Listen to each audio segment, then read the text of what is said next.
네, 주요 경제 이슈 조영무 LG경제연구원 연구위원과 함께 짚어보겠습니다. 안녕하세요. 네, 안녕하십니까. 네, 자 우리 경제가 이 대외 교역 측면에서 굉장히 좋은 게 성적표를 이제 받았는데요.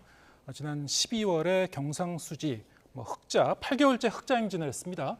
어떻게 보셨습니까? 아주 좋다고 보기는 어려운 것 같습니다. 아주 좋다고 볼 수는 없습니까? 예, 그러니까 지난해 굉장히 부진했던 수출이 부진에서 벗어나면서 네. 한때는 수출 증가율이 굉장히 큰 폭의 마이너스 증가율을 기록을 했다가 그게 플러스 증가세로 돌아선 것은 맞습니다. 예. 하지만 조금 전에 말씀하신 것처럼 수출과 수입의 차이인 이 수지 측면에서 흑자가 많이 났다라고 하는 것이 우리 수출이 완전히 회복되었다라고 보기만은 어렵고요. 그렇군요. 예, 예. 사실 보면은 수입이 예전에 비해서 상당히 많이 줄어들고 있다라고 하는 부분이고, 그러면 수입이 왜 그렇게 줄고 있느냐? 되게 수입이라고 하면은 우리가 반드시 필요한 것과 우리가 선택적으로 쓸 수 있는 수입이 있는데, 최근에 국내 내수 소비가 좋지 못하다 보니까 해외에서 수입품을 덜 사다 쓰는 측면이 있고요. 그리고 예전에 우리 수입 증가의 급증의 중요한 원인이 되었었던 국제 원자재 가격이 그래도 1년 전, 2년 전보다는 좀 이렇게 떨어져 주었다라고 하는 부분이 그나마 조금 전에 리포트 하신 것처럼 예, 국제 수지 측면에서 그래도 흑자가 나고 있는 원인이라고 말씀을 드려야 될 것 같습니다. 수출이 늘어난 부분은 아무래도 반도체하고 자동차 부분이 상당히 좀 그 이전보다 활기를 띈 것 같고, 특히 11월과 비교해 보면 12월에 흑자폭이 좀 많이 늘어났거든요. 그 부분은 어떻게 보셨어요? 저는 뜯어봐야 된다고 생각을 합니다. 그렇습니까? 반도체 같은 경우에는 네. 사실은 많은 기관들이 틀렸어요, 지난해. 예. 지난해 우리 반도체 경기가 빨리 회복될 거라고 전망을 했었고, 네. 그런 전망을 기반으로 해서 우리 경기 흐름이 상저하고 반도체 수출이 지난해 하반기쯤에는 회복이 되고 예. 그것 때문에 경제 성장률이 많이 높아질 걸로 예상을 했는데 네. 사실은 그런 다른 기관들의 전망이 많이 빗나갔죠. 예. 근데 그렇게 부진했던 반도체가 최근에 다소 살아나고 있는 조짐이 있다라고 하는 것은 그나마 다행입니다. 네. 말씀하신 것처럼 지난해 11월과 12월의 반도체 수출 증가율을 보면 한 11% 정도였던 것이 한 19% 정도로 올라와 준 건 맞거든요. 하지만 조금 전에 말씀하셨던 것처럼 다른 업종들도 중요하죠. 예. 그런데 자동차라던가 또 우리 수출에서 중요한 게 가전제품 이런 건데 11월과 12월의 수출 증가율을 비교를 해보면 자동차 같은 경우에는 한 23%대였다가 19%대로 도리어 낮아졌고, 그렇군요. 특히 가전제품 같은 경우에는 전년 대비 40%가 넘는 증가율을 기록을 하다가 이게 20%대로 떨어졌습니다. 한마디로 지금 반도체는 살아나고 있지만 도리어 자동차나 다른 우리 주력 수출 제품들은 수출 증가세가 주춤한 상황이다라고 봐야 될 것 같습니다. 네. 저희 그 경제 기사들이 거의 모든 언론에서 이 대외 교역에서 종합 성적표, 최종 성적표가 상당히 좋은 성적을 받았다, 이런 기조로 나가고 있지만 좀 더 뜯어 보면은 좀 더 신중히 볼 필요가 있다, 그런 이제 분석이시고요. 지금 말씀하신 그 맥락에서 봤을 때 지난 10년 동안의 추이를 보면은 작년 같은 경우에 경상수지 흑자가 연간 기준으로도 어느 정도 낮다고는 합니다만 그 흑자폭이 상당히 좀 줄어든 측면이 있다, 오히려 이런 그 시각도 있더라고요. 최근 들어서 우리 경제에 어떤 체질이나 구조적인 어떤 그 문제가 있는 겁니까? 어떻게 보시고 계십니까? 우선은 수출 증가세가 부진한 건 사실입니다. 네. 우리 수출이 많이 늘어나려고 하면 몇 가지 조건이 있어야 되죠. 우리 수출품을 사다 써주는 미국이라든가 유럽이라든가 중국과 같은 이러한 다른 수출 시장들의 상황이 괜찮아야 되고요. 네. 두 번째로는 팔릴 만한 우리 제품들의 질이 좋아야죠. 근데 이 두 가지 측면에서 볼 때 미국에 대한 수출은 호조세를 이어가고 있는 것 같습니다. 예. 당초 우려보다도 미국 경제가 침체 양상에 빠지지 않으면서 지난해 연말까지도 미국 소비자들이 소비 지출을 왕성하게 해줬고요. 그것 때문에 미국 수출은 호조세를 이어가고 있지만 사실은 우려스러운 부분은 다른 부분들입니다.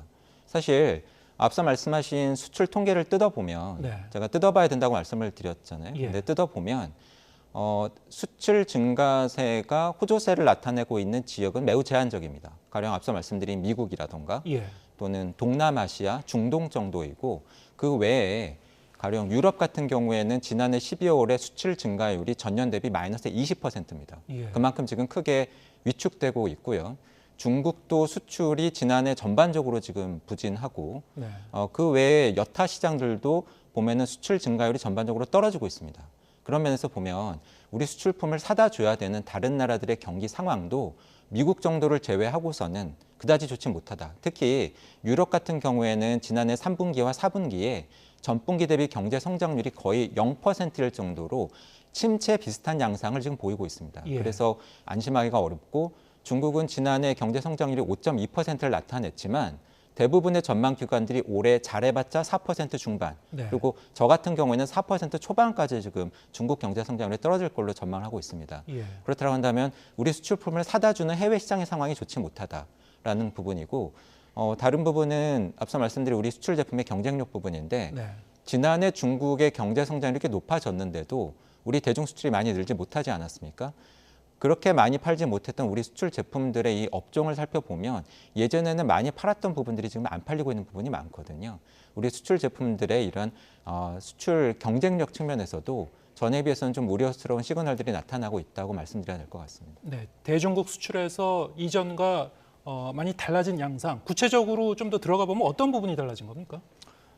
앞서 말씀드린 것처럼 지난해 경제 전망 기관들이 예. 우리 경제 성장률 전망치를 뭐 2% 넘게 낮아도 1% 후반 정도로까지 보았었던 예. 중요한 근거가 중국이 지난해 코로나에 대한 방역을 풀면서 리오프닝을 하게 되면 중국의 경제 활동이 왕성해지고 경제 성장률이 높아지면서 우리의 대중 수출이 늘어날 것이라고 하는 전제 하에서였습니다. 예. 근데 사실 저는 지난해 한국 경제 성장률이 1.4%밖에 되지 않을 거라고 지지난해 전망을 했었고 최근에 발표된 지난해 23년 한국 실제 경제 성장률이 1.4%로 나왔습니다. 네. 그러면 왜 저는 1.4%로 경제 성장을 전망을 했었느냐? 앞서 말씀드린 반도체 경기가 빨리 회복되는 것을 그렇게 낙관하기 어렵다라고 하는 생각도 했었지만 동시에 또 다른 중요한 근거 중에 하나가 중국의 리오프닝이 생각보다 그렇게 별로 먹을 게 없는 잔치일 가능성이 높다고 봤기 때문입니다. 네. 그 이유는 사실 리오프닝이라고 하는 게 별거 아니죠. 그냥 전에는 바깥에 돌아다니지 못하겠던 것을 풀어준 것이고 그렇게 되면 중국 가게가 뭐 외식이라던가 여행 같은 것을 더 많이 하게 되는 활동인데 예. 그렇게 되면 결국은 경제 성장률이 높아지더라도 서비스 소비를 중심으로 성장률이 높아질 가능성이 높다라고 하는 점을 생각을 한 겁니다. 네. 근데 사실 우리 수출 기업들이 중국에 주로 수출하는 주력 수출 제품들은 중국의 내수 서비스 활동과 큰 관계가 없습니다. 중국 안에서 물건을 만드는 제조 활동, 예. 이렇게 만들어진 물건이 해외로 팔리는 수출과 밀접한 관계가 있는데 네. 사실은 지난해 중국의 수출은 상당히 부진했고요. 경제 성장률에 대한 기여도 측면에서 보면 경제 성장률을 깎아먹는 부분이었거든요. 예. 그렇다 보니 우리의 주력 수출 제품인 반도체라던가 석유화학 제품이라던가 철강 제품 같은 것들이 예. 많이 팔리지 못했고 예. 중국 경제 성장률이 높아졌지만 우리의 대중 수출이 그다지 늘지 못하였고 우리 경제 성장률이 높아지지 못했던 중요한 원인이었다고 봅니다. 그 말씀인즉슨 그러면은 이전에는 중국이 우리나라로부터 일단 반도체라든가 석유화학 제품이라든가 이런 거 뭐 디스플레이라든가 이런 걸 사가서 완제품으로 다시 가공을 해서 다시 수출을 하는 그런 구조였을 텐데 중국의 그 경제 구조 자체, 수출 구조 자체가 변하고 있기 때문에 이런 현상은 앞으로도 상당 기간 지속될 가능성이 있다. 우리가 좀 경계해야 될 필요가 있다. 이렇게 해석하면 되겠습니까? 여기서 반드시 짚고 넘어가야 되는 부분이 예. 뭐 중국의 자체적인 상황도 있겠지만 네. 이미 많은 분들이 알고 계시고 저희가 지난 몇 년간 경험한 것처럼 미국과 중국 간의 이 갈등이 심화되고 있다라고 하는 부분입니다. 예. 특히 미국이 중국으로부터의 직접적인 수입에 대해서도 여러 가지 이 장치들을 만들고 있지만 대중국 압박에 있어서 우방 국가들을 적극적으로 활용하고 있고 네. 그렇다 보니 중국이 과거만큼 해외 수출하는 것이 어려워지는 예. 그러한 상황이 전반적으로 나타나고 있고요. 네. 이와 함께 지난해 생각보다 세계 경제가 그다지 좋지 못했다. 예. 뭐 지금 아직 확정치가 나오지는 않았지만 지난해 세계 경제 성장률이 2% 후반에 그쳤을 가능성이 있습니다. 예. 그렇다라고 한다면은 전반적인 세계의 수요도 그다지 크지 못했기 때문에 예. 세계의 공장 역할을 하면서 우리로부터 중간재나 자본재, 부품 같은 것들을 많이 수입해 주었던 중국이 예. 스스로의 제조 활동이나 수출도 위축되다 보니 우리가 그 수혜를 누리지 못하고 도리어 악영향을 많이 받았다라고 봐야 될 것 같습니다. 예, 알겠습니다. KDI가 낸 그 2월 경제 동향 보고서를 보더라도 이 내수와 이 수출 양쪽으로 봤을 때 일단 수출 회복세 덕분에 경기 부진은 조금씩 완화되고 있지만은 또 한편으로는 뭐 내수 둔화는 또 계속 이어지고 있고 이렇게 이제 분석을 했는데 여러 가지 뭐 다른 지표를 보더라도 뭐 수출은 그렇다고 하더라도 내수 쪽에 이제 둔화 현상이 계속 이어지고 있어요. 특히 작년에 음식료품 그 소비가 이제 감소했는데 이 부분이 사실은 좀처럼 이렇게 잘 감소하지 않는 부분이라고 하더라고요. 어떻게 보셨습니까? 결론부터 말씀을 드리면요. 네. 저는 다른 쪽들보다 예. 올해 한국 경제 성장률을 조금 보수적으로 보고 있긴 합니다. 예. 그래서 2%가 안 되는 1.8%로 전망을 했는데 왜 그렇게 보았는가와 관련해서 중요한 그 이유 중에 하나가 네. 조금 전에 말씀하신 민간 소비 활동의 부진이 예상되기 때문입니다. 예. 그래서 민간 소비의 증가율 측면에서 보면 도리어 지난해 1% 후반이었던 것이 올해는 1% 중반으로 떨어질 걸로 보고 있고요. 예. 그럼 왜 그렇게 소비가 위축될 것으로 예상을 하느냐? 한마디로 고물가와 고금리의 부담이 시차를 두고 우리 민간 소비에 영향을 줄 수밖에 없는데 그것이 지난해보다는 도리어 올해 본격적으로 나타날 가능성이 높기 때문입니다. 예.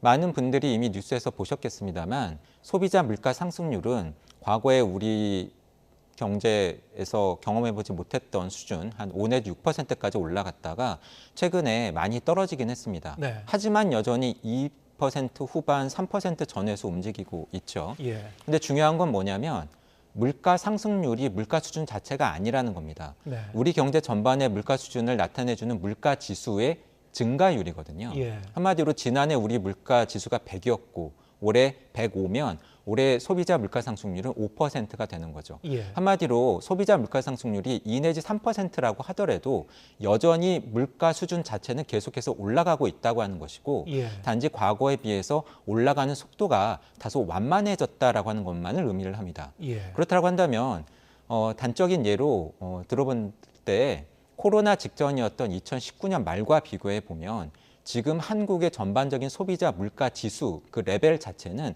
한 15% 정도가 높아진 상황입니다. 네. 평균이 15%라고 하는 것이지 먹거리나 생필품 가격은 훨씬 더 많이 올랐고요. 평균이 15%라고 한다면 사실은 20 내지 30% 정도 오른 품목들은 훨씬 더 많다는 이야기가 됩니다. 예. 주변에 나가봤을 때 냉면 가격이 전에는 10,000원이었는데 이제는 13,000원, 14,000원 정도 된 것이 단적인 예라고 생각이 되고요. 문제는 냉면 가격만 그렇게 변한 게 아니라 뭐 짜장면 가격, 설렁탕 가격, 미용실 요금, 놀이공원 입장료, 가게가 직면하는 전반적인 물가 수준이 그렇게 올랐고 네. 이러한 상황을 한마디로 표현한다고 한다면 인플레 압력이 우리 경제 전반에 지금 골고루 스며들어 있는 상황이라고 하는 거죠. 예.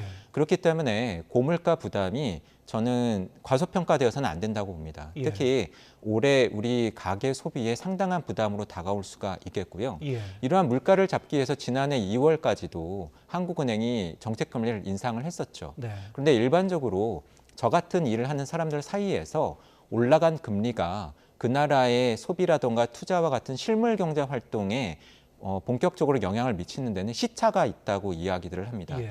대개 그게 한 1년 남짓 정도라고 이야기를 하는데요. 예. 결국은 우리나라의 정책금리의 최고점은 지난해 봄에 도달을 했고 네. 그렇게 높아진 정책금리, 한마디로 고금리의 부담이 본격적으로 실물 경제에 영향을 미치는 시기는 지난해가 아니라 도리어 올해가 될 가능성이 높다라고 하는 그렇군요. 부분입니다. 예. 그래서 이렇게 고물가와 고금리의 부담이 본격적으로 나타날 가능성이 있기 때문에 우리 민간 소비 위축에 대해서 특히 가계와 자영업자들이 직면하는 이러한 예. 고물가의 부담에 대해서 훨씬 더 많은 관심을 기울여야 된다고 봅니다. 예. 맥락이 이어지는 그 얘기 같은데요.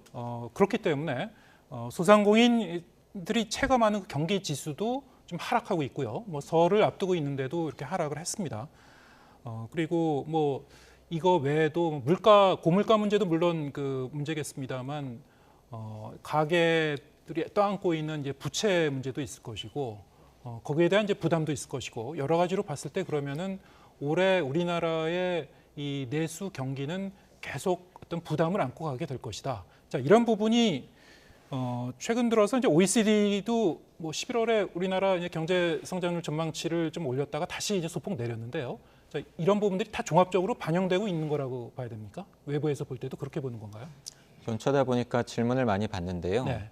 올해 우리 경제 상황을 가령 뭐 한 단어로, 예. 한 표로 표현하면 어떻게 보느냐라는 이러한 식의 질문을 많이 받습니다. 근데 제가 지난해 말부터 답을 드렸던 제 생각은 뭐냐면 사실은 갑론을박 또는 의견 분분입니다. 그렇군요. 조금 전에 예. 말씀하신 것처럼 IMF는 예. 한국 경제 성장률을 최근에 조금 높였고요. 오히려 소폭 올렸죠. 예, OECD는 도리어 낮췄습니다. 예. 그리고 조금 전에 저는 올해 한국 경제 성장률이 2%가 안 되고 네. 1.8% 정도 될 걸로 보고 있다고 말씀을 드렸는데 예. 사실은 한국은행이나 KDI와 같은 다른 국내 주요 전망 기관들은 2%가 넘는 수준으로 지금 전망을 하고 있습니다. 예. 한마디로 생각이 엇갈리고 있어요. 예. 근데 이게 의미하는 바는 뭐냐면 결론적으로 경제가 다소 부진하더라도 경제 활동을 활성화시키기 위한 적극적인 정책이 나올 가능성이 상당히 줄어든다라고 하는 점입니다. 예. 돌이켜 봤을 때 몇 년 전인 코로나 초기 2020년에 한국은행은 정책 금리를 거의 제로 가깝게 빠르게 낮췄고 네. 정부도 그냥 준 건 아니고 빌려준 것이긴 했습니다만 예. 수백조 원에 달하는 돈을 풀었습니다. 그런데 왜 그렇게 신속하게 그리고 전격적으로 적극적인 대책들을 내놓을 수 있었느냐? 그때는 이견이 없었기 때문이에요. 네. 코로나가 우리 경제에 충격을 줄 것이다. 그리고 이 충격을 우리가 극복할 필요가 있다라고 하는 데에는 이견이 없었습니다. 적극적으로 방어해야 된다. 네. 예. 근데 저는 사실은 올해는 네. 상당히 이 부분에 있어서 예. 의견이 앞서 말씀드린 표처럼 분분할 걸로 봅니다. 네. 어디는 우리 경제가 좋아지고 있다. 예. 어디는 아니다. 예. 여전히 어렵다. 어디는 이 정도면 충분히 회복된 거다. 네. 어디는 아니다. 이 정도면 부족하다. 예. 왜냐하면 많은 곳에서 한국 경제의 현재 잠재 성장률이라고 예상하는 수준이 한 2% 정도인데 네. 앞서 이야기하신 것처럼 국제기구라든가 또는 2% 초반의 경제 성장률을 전망하고 있는 한국은행이나 KDI와 같은 곳의 뷰라고 한다면 2%가 넘는 경제 성장률이 올해 예상이 되는데 왜 정부가 돈을 풀고 한국은행이 금리를 낮춰야 되겠습니까? 이런 생각이 만약에 광범위하게 확산된다고 한다면 네. 설령 경제 주체들이 지금 경제가 어렵다라고 느끼더라도 기대들 하시는 것만큼 한국은행이 조기에 금리를 인하를 하거나 네. 정부가 적극적인 재정 지출을 늘릴 가능성은 저는 그만큼 줄어든다고 봅니다. 그렇군요. 예. 좀 금리 얘기도 하셨으니까 관련된 얘기를 조금 더 해보겠습니다. 사실 한국은행의 이제 금리 결정에 가장 큰 영향을 끼치는 것은 역시 미국 연준의 이제 금리 추이도 같이 봐야 될 것 같은데요.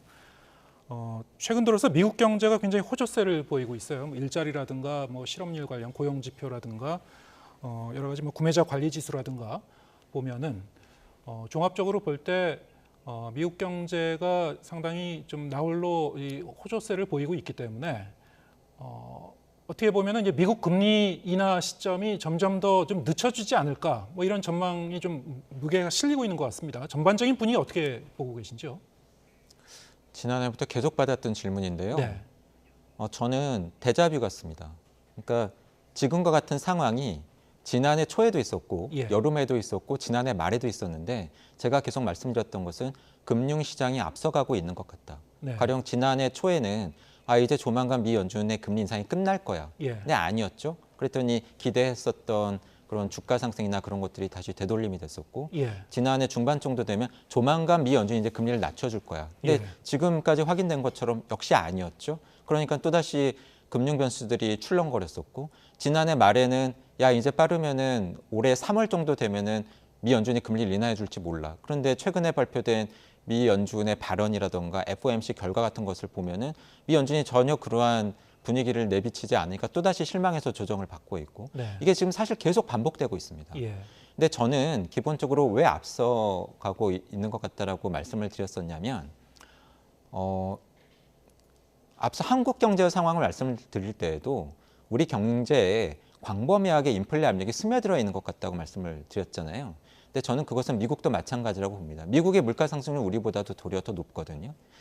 거기다가 지금 경제도 좋습니다. 소비 호조세가 당초 예상보다 더 이어지고 있기 때문에 저는 미 연준이 여전히 물가 상승, 인플레에 대해서 찜찜해하고 있다고 봅니다. 네. 특히 지난 몇 년 동안 인플레에 제대로 적극적으로 대응하지 못해서 물가 급등을 초래했다라고 강하게 비판을 받았던 그 트라우마가 남아있기 때문에 금융시장의 기대보다는 저는 금리 인하가 빠르지 않을 거라고 봅니다. 네. 더군다나 지금 앞서 말씀드린 것처럼 경제도 좋잖아요. 근데 만약에 그런 상황에서 미 연준이 조기에 금리를 인하한다라고 한다면 뭔가 이유가 있어야 되겠죠. 가령 물가가 아직 안 잡혔지만 미국 경제가 침체에 빠질 것 같다. 그런 조짐이 나타나고 있다. 그래야 될 텐데 정작 금융시장에서는 또 올해 미국 경제는 침체에 안 빠질 거라고 연착륙을 기대하고 있습니다. 예. 결국 제 얘기를 들어보시면 금리 인하에 대한 조기 금리 인하에 대한 이런 기대감이 앞뒤가 맞지가 않아요. 모순적이다. 예. 예. 결국은 물가가 지금쯤 확실하게 잡혔거나 네. 또는 올해 중반쯤에 미국 경제가 상당히 어려워지는 예. 침체 비슷한 양상이 나타나야 예. 저는 미 연준이 금리를 인하할 걸로 봅니다. 그런 예. 면에서 보면 저는 올해 하반기 정도부터는 미국 경제가 상당히 어려워질 걸로 예상을 하고 있고요. 예. 그래서 금융시장의 기대보다는 늦지만 올해 중반 또는 하반기에 접어들어야 미 예. 연준이 금융시장의 기대보다는 작은 폭으로 금리를 예. 인하하기 시작할 걸로 봅니다. 예. 그렇다면은 구체적으로 얘기하면은 뭐 5월, 6월 얘기도 나오고 몇 월쯤 인하를 시작할 것 같습니까? 굳이 찍으시라고 한다면 예. 저는 7월 가능성이 높은 것 7월 같고요. 가능성이 높다. 아직도 금융시장에서는 예. 1%포인트가 넘는 네. 올해 안의 금리 인하폭을 전망을 하고 있습니다. 예. 각종 지표들을 보면. 하지만 저는 미 연준의 올해 금리 인하 폭은 예. 1%포인트가 안 될 것 같습니다. 예, 그렇군요. 너무 서둘러 생각할 필요도 없고 좀 더 차분하게 대응할 필요가 있다. 뭐 이렇게 들렸습니다. 오늘 말씀 여기까지 듣겠습니다. 조영무 LG경제연구원 연구위원과 함께했습니다. 고맙습니다. 네, 감사합니다.